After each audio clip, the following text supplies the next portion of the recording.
ആ സ്ഥലത്താണ് അവര്. എല്ലാവർക്കും എപ്പോഴും ഒരു കൺഫ്യൂഷൻ ഉള്ള കാര്യമാണ് നവാസിക്കയാണോ നിയാസിക്കയാണോ മൂത്തതെന്നുള്ള കാര്യം. കാരണം നിങ്ങൾ 3 ആൺമക്കളാണെങ്കിലും ഞങ്ങളെ പോലത്തെ പബ്ലിക്കിന് അറിയാവുന്നത് നിങ്ങൾ 2 പേരാണല്ലോ ഫേമസ് ആയിട്ടുള്ളതും സെലിബ്രിറ്റി ആയിട്ടുള്ളതും. അപ്പൊ ഞങ്ങൾക്ക് കുറെ പേര് പറയും നവാസിക്കയാ മൂത്തതെന്ന്, കുറച്ച് പേര് പറയും നിയാസിക്ക. പക്ഷെ നിങ്ങളെ 2 പേരും എടുത്ത് ഇതിലാരോ മൂത്തതെന്ന് ഒരു രീതിയിലും മനസ്സിലാവില്ല. മൂത്ത നമുക്ക് നവാസ് വാസ്തവത്തിൽ മൂത്തത് അപ്പൊ നിയാസിക്കയാണെന്ന് ഇതോടെ മനസ്സിലായിട്ടുണ്ട്. സിനിമ ചിരിമ എന്ന് പറഞ്ഞിട്ടൊരു പ്രോഗ്രാം നമ്മുടെ മനോരമയില് ചെയ്തിരുന്നത്. സിനിമ ചിരിമ സിദ്ദിഖ് സാറാണ് അത് ചെയ്തത്. സിദ്ദിഖ് സാറിന്റെ ഒരു കോർഡിനേഷൻ ആയിരുന്നു അത്. അപ്പോ ഞങ്ങള് 2 പേരെയും വേദിയിൽ വിളിച്ച് വരുത്തിയിട്ട് അന്ന് ഹരിശ്രീ അശോകേട്ടനും ഞാനും നവാസും കൂടി നിന്നിട്ടാണ് കുറച്ച് കാര്യങ്ങൾ ഞങ്ങൾ പെർഫോം ചെയ്യുകയും ചെയ്തു. അന്ന് വളരെ വ്യക്തമായിട്ട് ഞങ്ങളെ 2 പേരെയും വിളിച്ചത് ഇതാണ് നിയാസ്, ഇയാളാണ് ജ്യേഷ്ഠൻ, ഇതാണ് നവാസ്, ഇങ്ങനെ ഇതൊക്കെ വ്യക്തമായി നമ്മൾ അത് നല്ല ഹിറ്റായതുമാണ് ആ ഒരു എപ്പിസോഡ്. കുറെ കണ്ടത് ആളുകള് ഇപ്പോഴും എന്നോട് ചോദിക്കും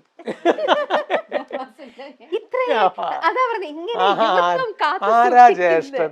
അത് നവാസ് പൊതുവെ വാപ്പാടെ ഒരു ഹൈറ്റാ, ഞാൻ കുറച്ച് ഉയരം കുറഞ്ഞ രീതിയിൽ ഉമ്മാടെ ഒരു പ്രകൃതാണ് എനിക്ക്.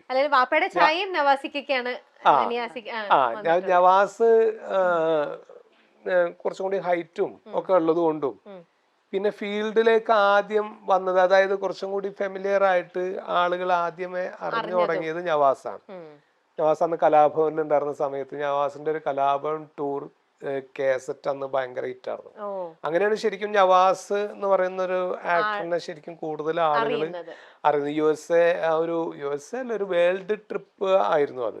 അതിന്റെ ഒരു കേസറ്റൊക്കെ അന്ന് ഭയങ്കര ഹിറ്റായിരുന്നു.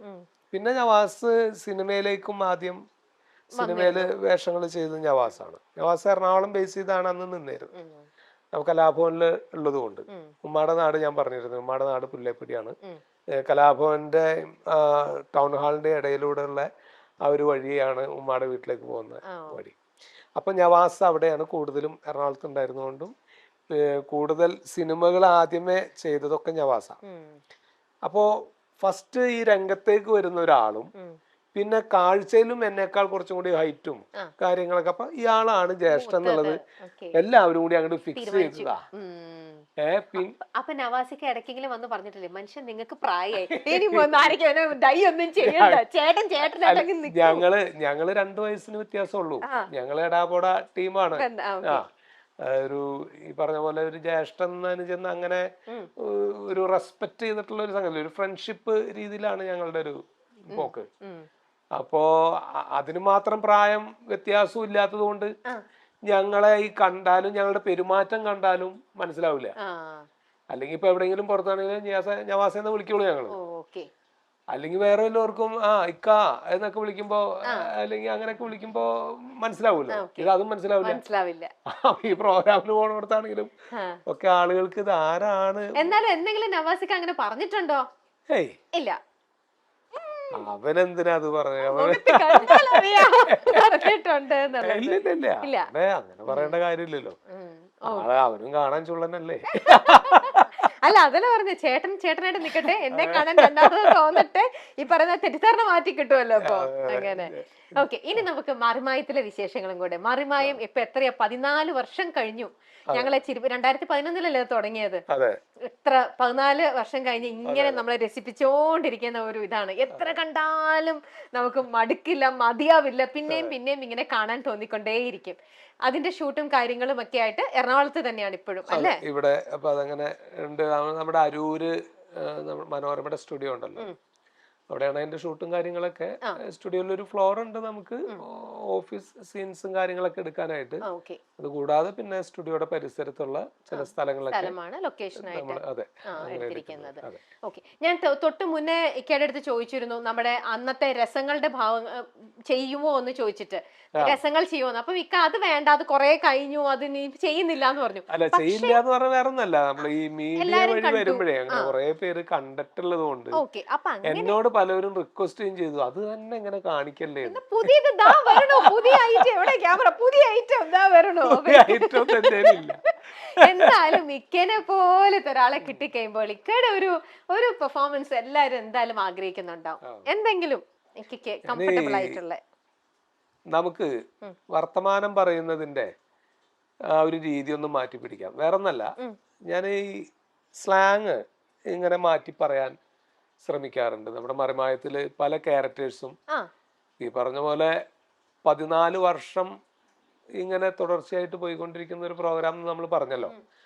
അപ്പൊ അതില് ഓരോ എപ്പിസോഡിലും വ്യത്യസ്ത ക്യാരക്ടേഴ്സാണ് നമ്മൾ ചെയ്യുന്നത്. അപ്പൊ ഈ ക്യാരക്ടേഴ്സിന്റെ ചേഞ്ച് മനസ്സിലാവാൻ വേണ്ടി നമ്മൾ രൂപങ്ങൾ മാറ്റും, നമ്മുടെ സംസാര ശൈലി മാറ്റും, നമ്മുടെ ബിഹേവിങ് സ്റ്റൈല് മാറ്റും, ഓരോ പ്രായങ്ങൾക്കനുസരിച്ചിട്ടുള്ള ഒരു ബോഡി ലാംഗ്വേജ്, അങ്ങനെ അങ്ങനെ പല രീതിയിലും പിടിച്ചു നോക്കും. അപ്പൊ അതിൽ എനിക്ക് ഒരു കുറച്ചും കൂടി ഗുണം തോന്നിയിട്ടുള്ള ഒരു കാര്യം എന്താണെന്ന് വെച്ചാല്, ഞാൻ ഈ സ്ലാങ് മാറ്റി പറയുന്നതുകൊണ്ട് അങ്ങനെ കുറെ രക്ഷപ്പെടാം. ഈ പാലക്കാടൻ സ്ലാങ് ഞാൻ അതിൽ കുറെ ക്യാരക്ടേഴ്സിന്, ശീതളൻ എന്നുള്ള ക്യാരക്ടറും കോയ എന്നുള്ള ക്യാരക്ടർ, അങ്ങനെ 2 ക്യാരക്ടർ ഞാൻ അതിൽ ചെയ്യുന്നുണ്ട്. അപ്പൊ ഈ മുസ്ലിം ക്യാരക്ടേഴ്സ് വരുമ്പോ ഞാൻ കോയയാവും, അതല്ലാതെ ഹിന്ദു ക്യാരക്ടേഴ്സ് ഒക്കെ അല്ലെങ്കിൽ ഒക്കെ വരുമ്പോ ഞാൻ ശീതളനാവും. അപ്പോ ഈ അങ്ങനെ ആവുന്ന സമയത്ത് ഞാൻ ഇതിന് ഉപയോഗിക്കുന്ന ഒരു ട്രിക്ക് എന്ന് പറയുന്നത് ഈ സ്ലാങ് മാറ്റി പിടിക്കലും, വേഷഭൂഷാദികളൊക്കെ മാറിയാലും അതിന്റെ കൂട്ടത്തിൽ ഈ സ്ലാങ് മാറ്റി പിടിക്കാറുണ്ട്. അപ്പൊ സ്ലാങ് ഇങ്ങനെ കേൾക്കാൻ ഇഷ്ടമാണ് ആൾക്കാർക്ക്, ഈ പല സ്ഥലത്തുള്ള സ്ലാങ്. എനിക്ക് കുറെ പറയാൻ കിട്ടിയില്ലെങ്കിലും അതൊന്ന് നമുക്ക് ഇങ്ങനെ പറയാം. ഞാൻ കുറച്ചു നേരം പാലക്കാട്ടുകാരനാവാം. അപ്പൊ കാര്യങ്ങൾ ചോദിച്ചോ, ഞാൻ പാലക്കാട് സ്ലാങ്ങിനോട് പറഞ്ഞോളാം. ആണോ? അപ്പൊ പാലക്കാട് മാത്രമേ ഉള്ളൂ, വേറെ ഒന്നുമില്ലേ? അതാണ് ആദ്യം ഇപ്പൊ പാലക്കാട് എന്ന് പറഞ്ഞാൽ ആദ്യം പാലക്കാടിലെ കാര്യങ്ങൾ പറയാം നമുക്ക്. അത് കഴിഞ്ഞിട്ട് പിന്നെ വേണമെങ്കിൽ ഏതാണ്ട് പറയാലോ. ഞാൻ ഇവിടെ തന്നെ ഇരിക്കല്ലേ. ആണല്ലേ? ഓ, അപ്പൊ പാലക്കാട് അങ്ങോട്ടും പോവാം ഇങ്ങോട്ടും പോവാം, എവിടേക്ക് വേണമെങ്കിലും പോവാ. അതിലൊന്നും നമുക്ക് യാതൊരു കുഴപ്പമില്ല. ഇങ്ങനെയൊക്കെ ഏതെങ്കിലും സ്ലാങ് പറഞ്ഞ് ഇവരാരെങ്കിലും ഒക്കെ പറ്റിച്ചിട്ടുണ്ടോ ഫോൺ ചെയ്ത്? ഉണ്ടല്ലേ? ഈ ടീമൊക്കെ മൊത്തത്തിൽ ഇങ്ങോട്ട് പറ്റിക്കുന്ന ടീമാണ്, ഓരോരുത്തരതിനെ വിശ്വസിക്കാൻ പറ്റില്ല. അതല്ല, ലൊക്കേഷനിലേ ചിലപ്പോ ഞങ്ങൾക്ക് കോസ്റ്റ്യൂം ഒക്കെ മാറ്റിയിട്ട് ഇരിക്കായിരിക്കും. അപ്പൊ ഞാൻ ചിലപ്പോ എന്തെങ്കിലും സീരിയസ് കാര്യത്തിന് വിളിക്കുമ്പോണ്ടല്ലോ, ഏതെങ്കിലും ഒരു ലാംഗ്വേജിൽ വിളിക്കും, എനിക്കിങ്ങനെ ഞാൻ ചിലപ്പോ മലയാളം തന്നെ ഉണ്ടാവുള്ളൂ, സ്ലാങ് ഏതെങ്കിലും ഞാൻ ചിലപ്പോ ആ ക്യാരക്ടറായിട്ട് അത് ഞാൻ എന്തെങ്കിലും അത്യാവശ്യത്തിന് വിളിക്കായിരിക്കും. ചിലപ്പോ ഇവിടെ വിളിക്കുന്ന സമയത്ത് ഞാൻ വല്ല തൃശ്ശൂർക്കാരനായിട്ടാ നിൽക്കുന്ന, എന്തുട്ടാ എന്നൊക്കെ ചോദിക്കും. എന്തുകൊണ്ട് നിനക്ക് വേണ്ട പറയിച്ചാൽ അത് എന്തുട്ട് ഇഷ്ട എന്നൊക്കെ ചോദിക്കും. ചിലപ്പോ എന്തെങ്കിലും ഒരു സംഗതി ബില്ലടക്കേണ്ട കാര്യമായിരിക്കും വന്ന്. ഓക്കെ, അതേപോലെ ഇനി ഇക്കനെ കുറിച്ച് അറിയാവുന്ന വേറൊരു കാര്യം, ഇക്ക ആ ഹട്ടിൽ പോയിരിക്കുമെന്ന് പറഞ്ഞു കുറച്ച് ഇടയ്ക്കിടയ്ക്ക് അങ്ങനെയൊക്കെ. പക്ഷെ വെറുതെ അങ്ങനെ ഒരു ഹട്ടിൽ ഒരാളും പോയിരിക്കില്ല.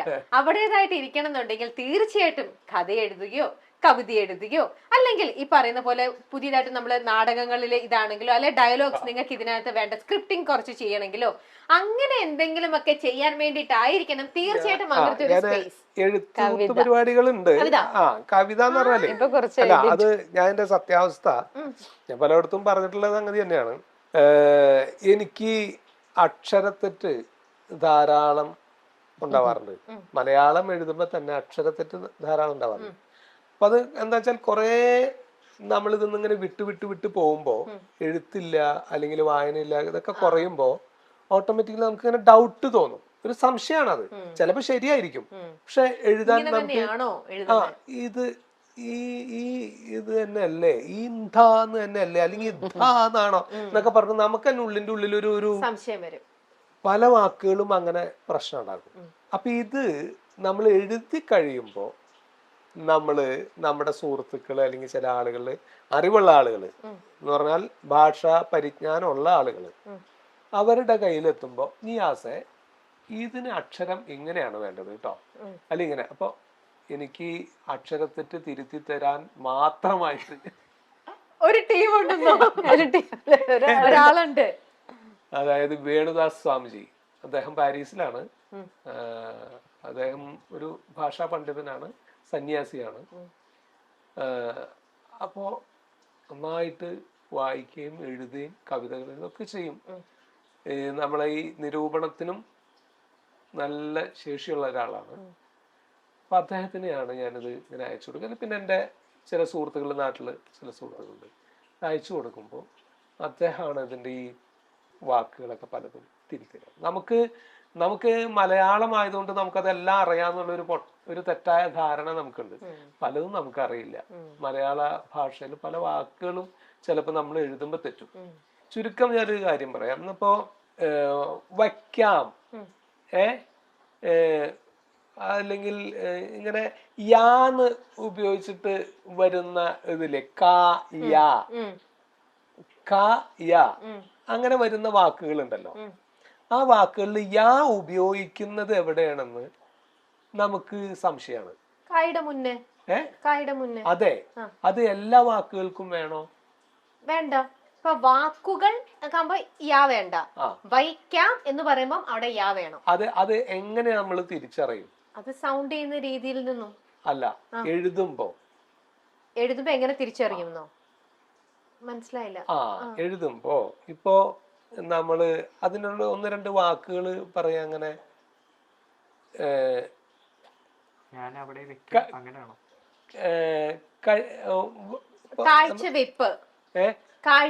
അല്ല, വെയ്പ്പല്ല, കായ ആണ്. ഇപ്പോ അകാരം വരുമ്പോ അതിന് യാ ഉപയോഗിക്കണ്ട. ഇപ്പോ എന്തെന്നാ വീട് കായുടെ മേളിലാണല്ലോ യാ എഴുതുക. ഇപ്പോ കുടിക്കാം, കുടിക്കാം എന്നുള്ളതിന് ഇപ്പോ ഇടി കാം എന്നുള്ള സാധനം വരുമ്പോ അകാരം വന്നില്ലേ, വേണ്ട. അത് അകാരം, നമുക്ക് ഉച്ചാരണം അകാരം വരണ സമയത്താണ് നമ്മള് യാ വെക്കാത്തത്. അല്ല, ഇകാരം വരുമ്പോ, ഇകാരമുള്ളടത്ത് നമുക്ക് യാ വേണ്ട. അകാരം വരുന്നിടത്താണ് യാ വെക്കുന്നത് വേണ്ടത്. അത് ഇത്ര സമയം കഴിഞ്ഞിട്ട് ഇക്കയ്ക്ക് പറഞ്ഞ ഇപ്പോഴാണ്. അല്ല, ഇത് പറഞ്ഞു തന്നപ്പോഴാണ് എനിക്ക് അറിഞ്ഞത്. എനിക്കത് നമ്മൾ എഴുതുമ്പോ നമുക്ക് തിരിച്ചറിയണ്ടേ? നമുക്ക് എഴുതുമ്പോ നമുക്കത് അറിയണ്ടേ, എവിടെയാണ് ആ യാ വെക്കേണ്ടത് നമുക്ക് അറിയണ്ടേ. അതിന്റെ കുറച്ച് വേർഡുകൾ നമ്മൾ അങ്ങനെ പറഞ്ഞാൽ നമുക്കത് കറക്റ്റ് മനസ്സിലാവും. പൂ കായ്ക്കുന്നു വെച്ചു വിചാരിച്ചോ, കായ്ക്കുന്നു പറയുന്നു. അപ്പൊ കാ എന്നാണല്ലോ വരുന്നത്, അതിന് കായ്ക്കുന്നു എന്നാണ്. അതുകൊണ്ട് കാ കഴിഞ്ഞിട്ട് യാ ഉപയോഗിച്ചിട്ടാണ് ക്കുന്നു, കായ്ക്കുന്നു. ഇത് അതിന്റെ തന്നെ ഇകാരം വരികയാണെങ്കിൽ അവിടെ യാ വേണ്ട. അപ്പോ അതിനുള്ളൊരു വേർഡ് എന്താ പറയാ, ഇകാരം വരുന്നത്. അല്ലല്ല,